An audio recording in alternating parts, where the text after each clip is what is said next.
Welcome back to your Feel Good Breakfast Show. It is Expresso right here on SABC3. We're talking about relationships, my most favorite topic.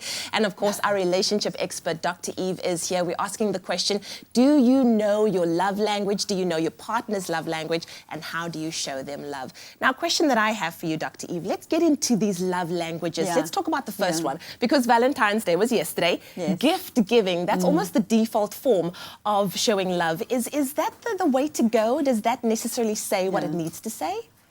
I'm just thinking that a lot of men, and I'm trying not to be sexist here, might just give a gift because it's almost expected that women always want gifts, which is really insulting to women. I think so. Yeah, I think men and women enjoy giving gifts. I think what people say, and I hear this in my therapy room, is that I want the sincerity of it. So if just giving a gift and you think that's just going to keep her quiet and make her feel loved, and she doesn't have that as a language of love, it's not going to work for her. I did that little test that's on the internet. Me too, yes. So what did you find is your language of love? So I'm just greedy, so I kind of got everything, except I got naught for gift giving, because it really doesn't have any relevance. Wasn't high for for you me too. either, no. It doesn't have any relevance, but words of affirmation and acts of what they call acts of service and physical touch, all those things are really important, and I think that where there is sincerity, I think the difficult thing is knowing and fitting, accommodating to what your partner likes. So let's say, for example, a couple are listening to us right now,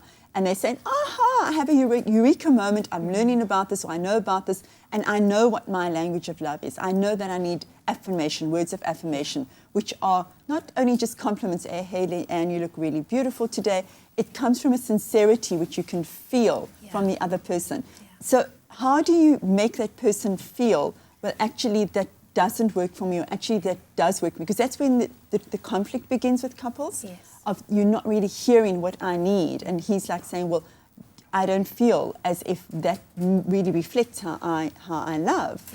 So how do couples negotiate around this? I'm saying, use this as a tool to communicate with each other, but then don't put pressure on the other person that they have to change just to meet your love language. Rather live in appreciation of the fact that that isn't that other person's love language, that isn't the way they express love.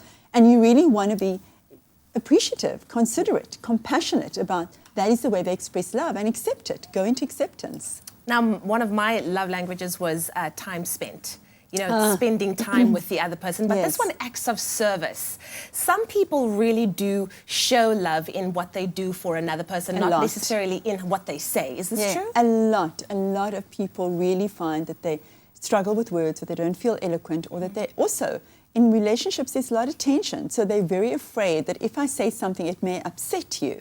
So instead of saying something, I'm going to do something for you. And when I do that, that makes me feel very loving towards you. And then I'm hoping you're going to appreciate it. But then he or she may look at that and say, well, you never say I love you. And I don't really value these things that you are doing. My solution to that is you have to be really congruent with what your way of loving is. You have to be really solid in the way that you express love.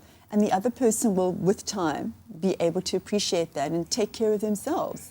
Take care of themselves. Sure. Love is like an onion. There's so many layers to it. I always say that. I like onion. Well, we are going to be talking about relationships a little bit more, but it is time for us to connect with Graham for our Mandela Monday.